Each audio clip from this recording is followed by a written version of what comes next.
dari tahun 1991 ya, itu lahan diterlantarkan oleh pihak PTPN 8. Tahun 2013, karena memang Habib masuk tahun 2013 itu melihat bahwa memang tanah-tanah tersebut dikuasai oleh para petani, dan petani juga memberikan bukti-bukti bahwa selama ini tanah itu diterlantarkan gitu. Maka lahan tersebut dibeli langsung oleh Habib Rizik janjian, dan sudah diketahui oleh kepala desa sampai ke bupati dan sampai ke gubernur Jawa Barat. Orang pelaku kejahatan itu sudah meninggal, maka otomatis proses hukumnya gugur, nggak bisa diteruskan. Menurut saya justru membuktikan ini ada drama komedi yang sangat tidak lucu, yang dipaksakan, dijejalkan informasi ini kepada publik, yang kemudian dipaksakan publik itu menerima begitu saja tanpa daya nalar kritis. Pernyataan Presiden baru-baru ini menyatakan karena aparat hukum itu dilindungi oleh undang-undang, maka silakan tidak tegas. Ini pola-pola preman, muncul informasi-informasi, banjir informasi tentang bahwa FPI teroris. Simpelnya kalau orang awam itu, rakyat kita ini ditakut-takuti ya untuk supaya ada satu public enemy. Nah, jadi mereka ini sedang membangun satu public enemy ya, musuh bersama, supaya rakyat itu berada di pihak mereka. Sebetulnya bukan itu kebutuhan rakyat. Kebutuhan rakyat itu adalah keadilan sebetulnya, ya. Bukan menciptakan hantu sendiri, public enemy sendiri. Dan ini kan pernah kita alami juga di masa Orde Baru, di mana Orde Baru membangun narasi-narasi tentang ada komunis yang terus menerus menghantui kan, dan ternyata kemudian Orde Baru jatuh tidak jadi negara komunis kan, tetap saja seperti ini. Cuman kan keadilannya tetap tidak tercapai. Di FPI itu tidak ada atau tidak terdaftar di Kemendagri. Jadi kalau disebut FPI ini nggak ada sekarang ini, FPI itu nggak ada. Organisasinya memang belum secara hukum tidak ada, karena organisasinya tidak terdaftar di Kementerian Agama. Mereka tidak melakukan perpanjangannya, tidak diperpanjang gitu ya, SKT-nya, surat keterangan terdaftarnya tidak diperpanjang. Jadi secara norma ya nggak ada. Seperti lihat sekarang, kadang-kala orang menggunakan masalah-masalah keagamaan, dalil-dalil keagamaan untuk melakukan tindakan yang tidak baik bagi perkembangan kebangsaan kita. Sehubungan dengan adanya somasi dari PTPN 8 terkait lahan di Markas Syariah Megamendung, maka dapat kami sampaikan bahwa Habib Rizik sudah melakukan klarifikasi atas hal tersebut. Memang negara ingin mengambil tanah tersebut, dan maka dipersilakan, tinggal mengganti saja yang sudah dikeluarkan oleh umat tadi. Katanya pesantren ini nyerobot tanah negara. Tanah ini, saudara, sertifikat HGU-nya ya atas nama PTPN. Betul, itu tidak boleh kita pungkiri, saudara. Kami akan pertahankan ini karena ini milik umat Islam, bukan milik pribadi. Betul? Siap jaga NS? Siap jaga NS? Takbir! Sallu ala Nabi. Mereka meminta supaya PTPN itu membuat laporan seolah-olah kami di sini merampas tanah, saudara. Jadi bukan saya anaknya merampas saja, betul? Kalau saya anaknya merampas, saya tanya, dia melawan? Dia melawan? Dia melawan? Yang melapor itu, yang merampas tanah kami, bukan Habib Rizik. Ya, Safrizal menyatakan mundur dari keanggotaan Front Pembela Islam atau FPI Kabupaten Siak, dan saya siap menjaga keutuhan NKRI. NKRI harga mati. Bikin kerusuhan dan sebagainya di berbagai tempat. Sekelompok anak-anak muda yang dilatih di suatu tempat khusus untuk menteror VVIP. Dan naskah milik bukan dibayar, tapi mau sendiri untuk berjuang di jalan Allah. Satu komando di BHRS. Takbir! Allahu Akbar. Jangan sombong sama pangkat. Hei Jokowi, jangan sombong sama pangkat. Hei Megawati, jangan sombong sama pangkat dan jabatanmu. Di atas kalian ada Allah. di akhirat dipites kayak gitu sama Allah. Yang mentang-mentang dari Jokowi, mentang peteng-teng ngambil marisnya doang, Ujaran penggal kepala, apa itu bukan ujaran yang membahayakan? Dan sekarang kalau memang dia betul-betul ulama dan imam yang betul, dan bukan imam abal-abal, kok kontrol dong umatnya? Kontrol umat aja gak mampu gitu loh. Nggak boleh sekali lagi ormas mengalahkan negara. Negara harus mengalahkan ormas. Ditangkap, diborgol, di penjara. Wah, dia ngomong, Habib, musuh punya pistol, kita nggak punya. Kadang-kadang intelnya SD nggak lulus sih. Betul? Betul? Kalaupun mati, cuma 6 orang yang mati, sisanya 1000 yang punya pistol habisin. Kita tantang mereka untuk perang melawan kita. Kau pakai parang, kita pakai parang. Kau pakai bedil, kita pakai bedil. Kau pakai granat, kita pakai granat. Kau pakai amunisi, kami juga punya amunisi.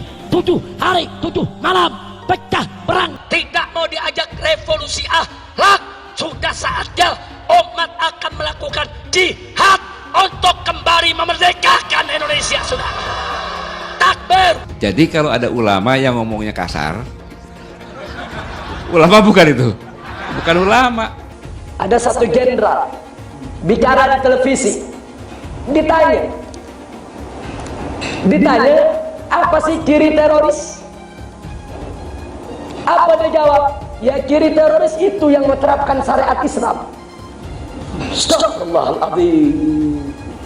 Maka saksikanlah, hei dunia, hei jin dan manusia, saya adalah termasuk golongan terorisme. Habib Rizik, napa? Yang terhormat Gus Dur yang selalu menyebut saya teroris lokal. Gus Dur itu buta mata juga buta hati. Gus Dur menyatakan bahwa FPI harus bubar. Tapi alhamdulillah dengan pertolongan Allah, 4 bulan kemudian bukan FPI yang bubar, tapi Gus Dur yang bubar, jatuh dari kekuasaannya. Ya Habib, kita jadi kalau jadi presiden aja nggak bisa bubarkan FPI, bagaimana sekarang mau bubarkan FPI? Boleh nggak Habib menghina orang lain? Nggak boleh. Masa punya darah Rasulullah kok menghina orang, kan nggak pantas. Evolusi akhlak. Sementara penyampainya ini akhlaknya tidak bagus. Hari ini orang menafsirkan Al-Quran sesuai dengan kepentingan masing-masing. Bahkan lebih celaka lagi adalah kepentingan politik masing-masing. Tidak ada kriminalisasi ulama, tidak ada. Yang dikriminalisasi adalah mereka-mereka yang memiliki kesalahan. Presiden tidak minta maaf, menteri tidak minta maaf, kami akan ajak umat Islam rame-rame turun, kita demo kepung istana presiden supaya tidak kurang ajar. Takbir. Presiden goblok, udah menteri agamanya saudara sesat, kurang ajar, korinya dajjal, istananya menjadi istana iblis. Kalau saya ajak turun kepung istana, siap tidak? Siap tidak? Takbir. Kalau ikut Pancasila Bung Karno, sila ketuhanan dipantat, saudara. Video azan cuman hayya 'alal shalah diganti hayya 'alal jihad. Jadi nanti yang jawab Allahu Akbar ataupun hayya 'alal jihad juga. Anda tunggu sekarang Bang Riz. Hayya 'alal jihad. Hayya 'alal jihad. Seumur hidup saya belum pernah lihat ada orang adzan kok kayak gitu. Adzan kok seruan untuk sholat diganti seruan untuk jihad. Nah, ini sesuatu yang sangat bertentangan ya dengan ajaran Nabi Muhammad SAW. Kalau ada sesuatu ya selesaikan sesegera mungkin. Jangan dia ditunggu sampai meningkat-meningkat. Tadi kan ditunggu sampai meningkat-meningkat. Sebenarnya dari dia datang pun sudah ada pelanggaran kan. Dari awal itu sudah seperti itu. Ya, baliho juga sesegera mungkin turun dengan. Tidak ada sedikit pun niat untuk melakukan tindakan-tindakan di luar konstitusi. Tidak ada imajinasi untuk melakukan pemberontakan apalagi. Kenapa Habib Rizik dijadikan musuh? Copot segera Pangdam Jaya. Jadi kalau tentara dan polisi nggak bisa menegakkan hukum di sana, nggak berani untuk menangkap para pelaku, suruh pakai BH sama rok.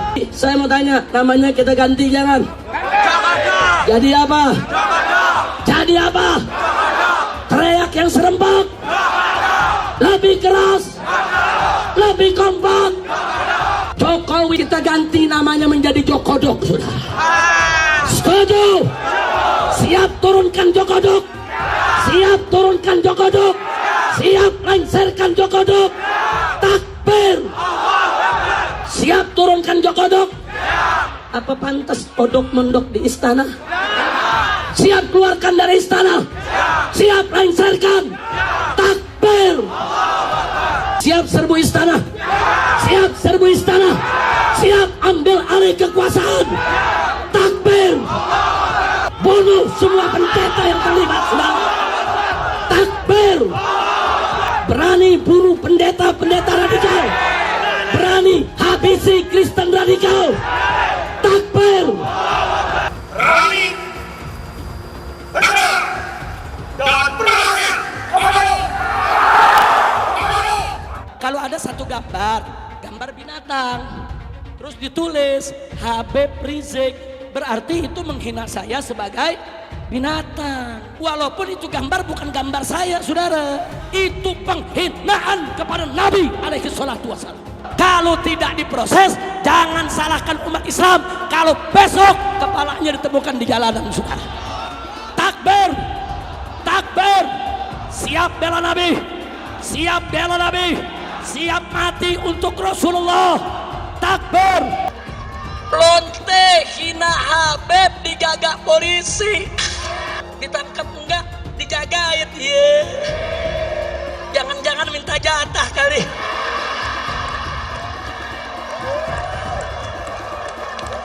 Pancasila Soekarno, ketuhanan ada di pantat. Anak Tuhan dari mana? Kalau Yesus anak Tuhan, bidangnya siapa? Besok di seluruh wilayah Indonesia kami katakan dan padahal dia minoritas. Dia mulai tahu pertama kafir, kedua goblok. Kitab Bible Kristen itu bohong. Saya bukan mengatakan Bible Kristen fiksi. Bible Kristen itu palsu. Bahwa bisa mati di tiang jemuran. Bisa mati di tiang jemuran. Karena di salib itu ada jin kafir. Karena di salib itu ada jin kafir. Karena di salib itu ada jin kafir. Haleluya. Saya nggak pernah mundur untuk kebenaran, keadilan, kejujuran, dan peri kemanusiaan. Gue nggak pernah mundur. Dan gue nggak pernah takut juga sama lu. Siapapun yang rasis, gue akan hadapin. Gue bilang. Karena rasis itu tidak berperi kemanusiaan. Karena saya ditanya dulu kan, kamu nyesel nggak statement kamu di Pulau Seribu sehingga mesti masuk penjara? Tidak pernah nyesel.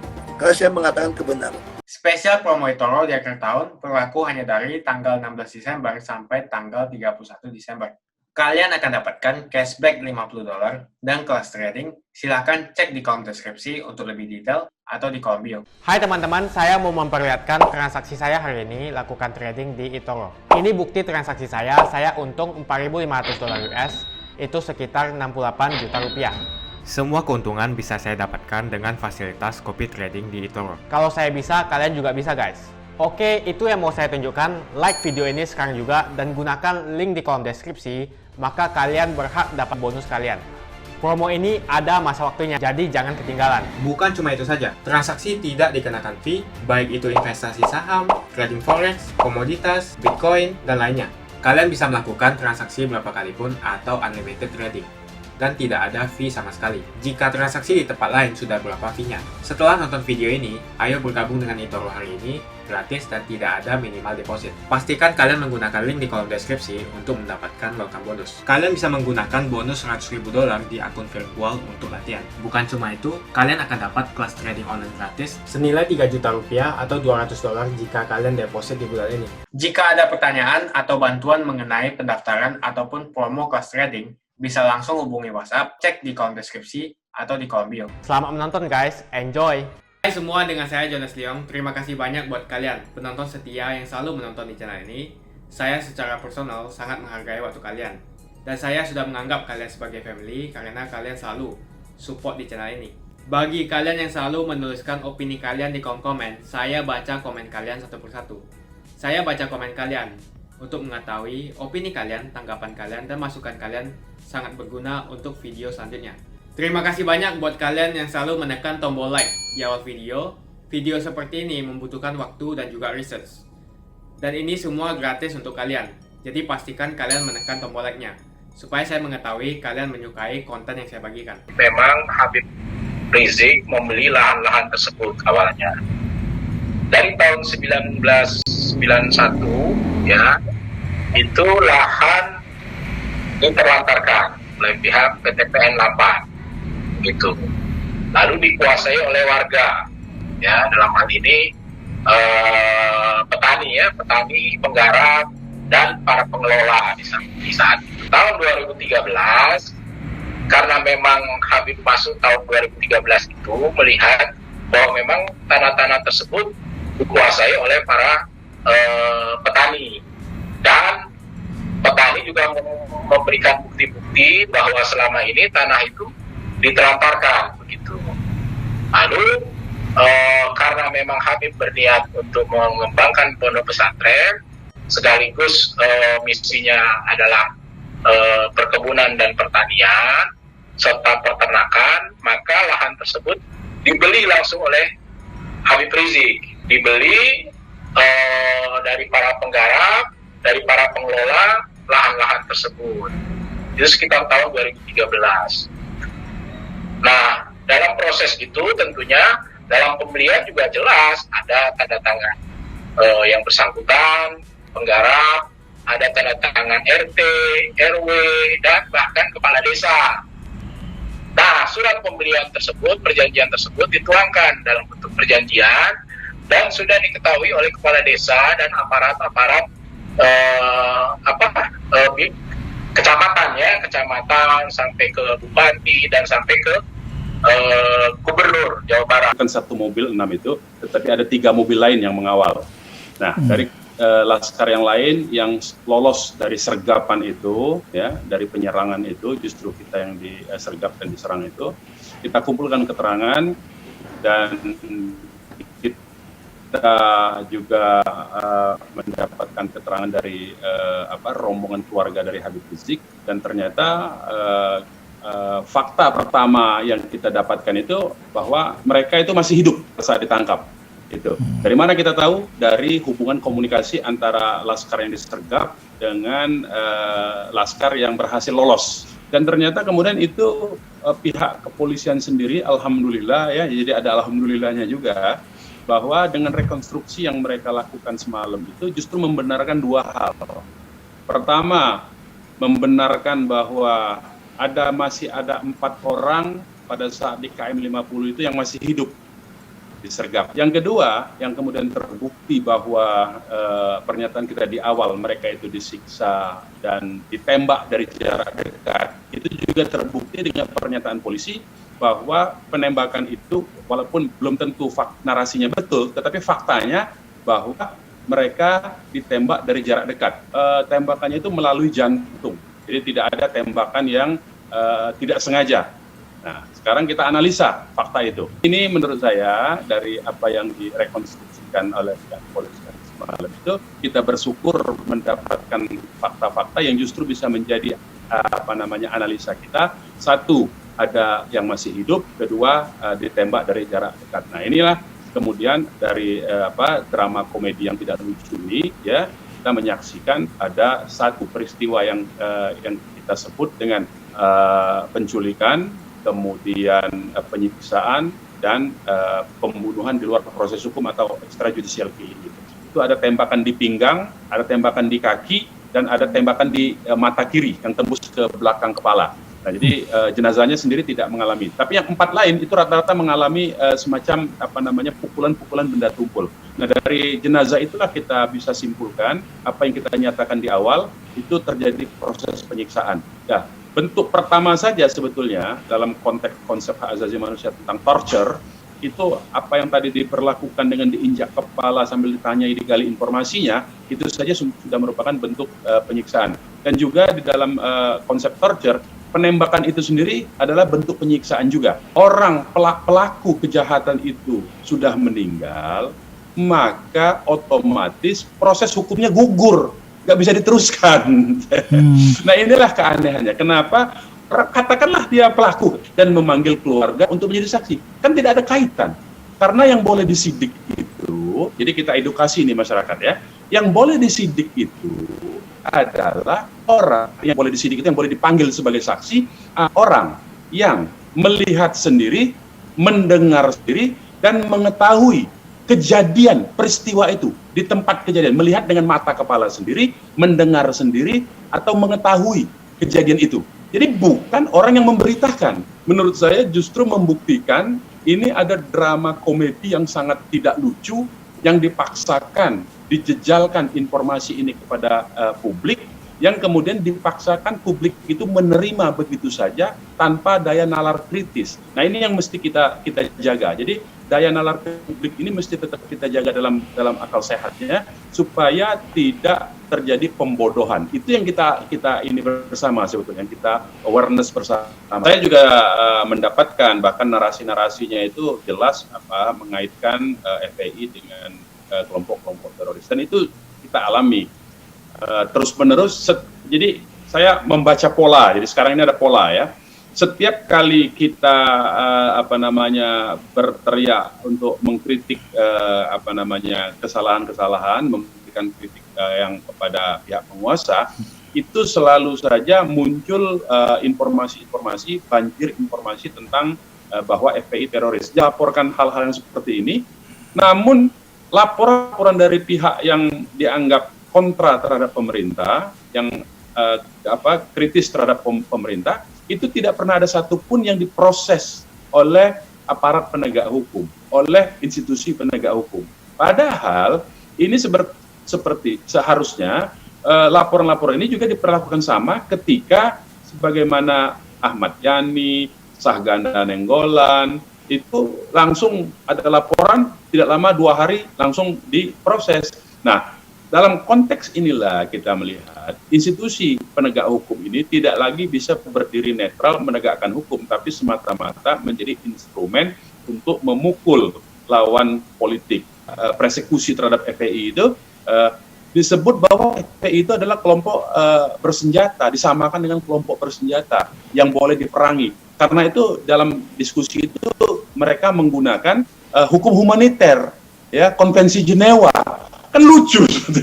Jadi makin terlihat sekali ada agenda-agenda yang ingin dipaksakan sehingga tindakan ini dianggap sah dan didiamkan saja karena ini kelompok yang boleh dibunuh, dibantai karena dia adalah kelompok yang dianggap sah untuk diperlakukan sedemikian. Pernyataan Presiden baru-baru ini menyatakan karena aparat hukum itu dilindungi oleh undang-undang, maka silakan tidak tegas. Nah, menurut saya dalam soal ini kita sudah bukan bicara lagi soal pembunuhan kasus per kasus, tapi kita bicara kepada peradaban. Apakah memang kita ini di Indonesia saat ini kita menuju ke satu atau membangun peradaban yang membolehkan pembunuhan terhadap lawan politik? Narasi memang yang ingin dikembangkan itu adalah seolah-olah FPI dan rekan-rekannya itu ingin menjadikan Indonesia itu Suriah. Itu yang selalu ditakut-takutkan kepada rakyat Indonesia ini semua. Ya, apakah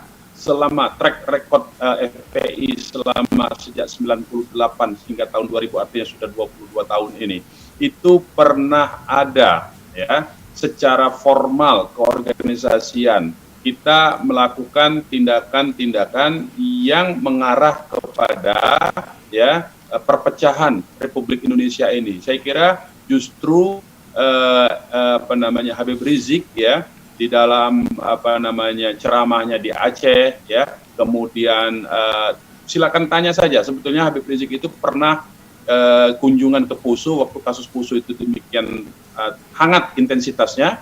Habib Rizik itu justru menurunkan suasana atau mendinginkan situasi di Poso itu supaya tidak terjadi konflik. Simpelnya kalau orang awam itu rakyat kita ini ditakut-takuti ya untuk supaya ada satu public enemy. Nah, jadi mereka ini sedang membangun satu public enemy ya, musuh bersama supaya rakyat itu berada di pihak mereka. Sebetulnya bukan itu kebutuhan rakyat. Kebutuhan rakyat itu adalah keadilan sebetulnya.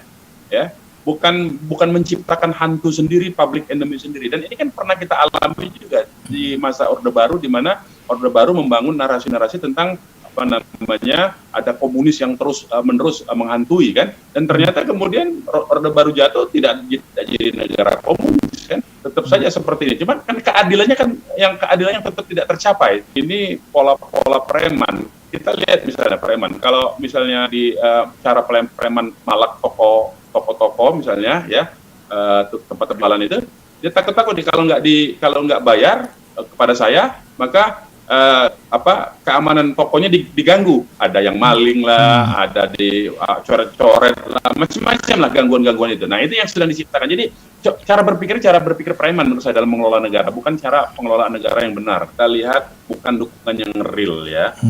Itu lebih kepada public opinion. Jadi kepada lebih pembentukan untuk cipta kondisi lah bahasanya begitu. Karena kalau kita telusuri ternyata kembang atau karangan bunga yang dikirim ke kantor polisi ataupun kantor Kodam itu pengirimnya tidak jelas dari kelompok mana. Bahkan ada misalnya disebut AMAN ya. AMAN itu Aliansi Masyarakat Adat Nusantara. Mereka sudah membantah itu bahwa bukan mereka yang kirim. Nah, jadi ada upaya-upaya seperti itu ya. Jadi memang sengaja cipta kondisi seolah-olah itu yang mengirim adalah yang kalau bahasanya zaman dulu itu silent majority, seolah-olah begitu ya. Padahal itu tidak real, itu betul-betul sebuah kerja operasi menurut saya, operasi opini, operasi media ya, operasi opini publik begitu. Wah, dia ngomong, Habib, musuh punya pistol, kita nggak punya. Kadang-kadang intelnya SD nggak lulus sih. Bisa menegakkan hukum di sana, nggak berani untuk menangkap para pelaku. Suruh pakai BH sama rok.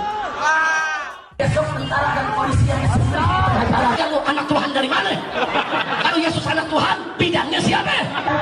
Besok di seluruh wilayah Indonesia kami katakan orang-orang Bali di berbagai wilayah kami kumpulkan, kami pulangkan ke Bali. Pancasila Soekarno, ketuhanan ada di pantat. Presiden goblok. Udah menteri agamanya saudara sesat, kurang ajar. Korinya dajjal, istananya menjadi istana iblis. Hai teman-teman, kalian sudah membuka akun untuk melakukan investasi atau trading? Jika belum, membuka rekening di Toro gratis loh. Bahkan cuma butuh 5 menit saja. Cepat dan simple. Dan semua bisa dilakukan secara online. Sampai saat ini ketika kita mau melakukan investasi saham atau trading forex, kita masih menggunakan cara yang kuno. Seperti kita menelpon banker atau broker yang melakukan atau mengeksekusi transaksi kita. Tapi apakah kalian tahu di Toro kita membeli saham atau forex, kita cuma login, lalu memilih apa yang kita mau, lalu masukin angka berapa banyak yang ingin kita beli, lalu tinggal klik. Sesimpel itu. Sampai saat ini kita bingung mau investasi saham luar negeri, trading forex, komoditas, dan cryptocurrency di mana tempatnya. Kita bisa transaksi semua trading ini di Toro. Di Toro merupakan one-stop shopping. Sampai saat ini kita membayar fee di setiap transaksi kepada banker atau broker. Setiap kita melakukan transaksi jual beli, biasanya kita dipotong fee oleh platform kita. Kalau dalam 1 bulan kalian melakukan transaksi 1 kali, mungkin tidak terasa. Coba kalian melakukan trading sebanyak 100 kali. Sudah berapa fee-nya? Misalnya kalian membeli saham Google dengan fee per transaksi $10. Jika kalian membeli saham Google 10 kali, maka fee transaksi sudah $100. Belum lagi kita akan dikenakan fee ketika kita menjual saham itu. Itulah sebabnya saya memilih eToro, karena tidak ada fee sama sekali. Saya ulangi, di eToro tidak ada fee sama sekali ketika kalian melakukan transaksi. Dan yang kedua, kalian bisa melakukan unlimited trading atau trading sebanyak apapun. Ya, kalian bisa melakukan trading 10 kali, 100 kali, 1000 kali dalam sehari tanpa dikenakan fee. Jadi berapa banyak uang yang kita hemat dari fee saja. Sampai saat ini ketika uang dana kita dikelola oleh manajer keuangan, terkadang kita tidak diberitahu ketika akan melakukan transaksi. Bahkan investasi kita dipotong biaya. Dan kita dibikin bingung karena kurangnya transparansi. Kita juga bingung memilih investasi manajer yang bagus untuk mengelola investasi kita. Alhasil, investasi kita bukannya untung malah rugi. Bahkan yang lebih ekstrim, kita tertipu oleh manajer investasi yang ilegal. Tapi apakah kalian tahu di Toro ada fasilitas yang namanya copy trade, di mana kita bisa menduplikasikan investasi atau trading yang dilakukan oleh trader profesional. Semua data terbuka dan transparan dan kita bisa melihat performance sampai 10 tahun yang lalu. Dengan fasilitas ini, kamu tidak usah lagi menelpon manajer keuangan kamu untuk melakukan trading. Atau pusing investasi kamu merugi dikelola oleh manajer keuangan. Di eToro, kita bisa memilih investor profesional yang sesuai dengan yang kita sukai. Dan di eToro banyak sekali profesional investor yang keuntungannya di atas 50%. Bulan ini saya profit 140%. Jika kalian ingin profit seperti saya, kalian tinggal menggunakan fasilitas copy trade. Jadi ketika saya profit, maka otomatis kalian akan mendapatkan profit. Mau beli saham Google, 1 unitnya mahal. Di eToro, kalian bisa beli di bawah 1 unit atau pecahan unit. Contohnya kita membeli saham Google dengan hanya $50 saja, yaitu 0,02 unit. Di platform lain, kalian diwajibkan untuk membeli minimal 1 unit atau $1.500 untuk saham Google. Dengan $50 atau Rp700.000 saja, kalian sudah bisa memiliki saham Google.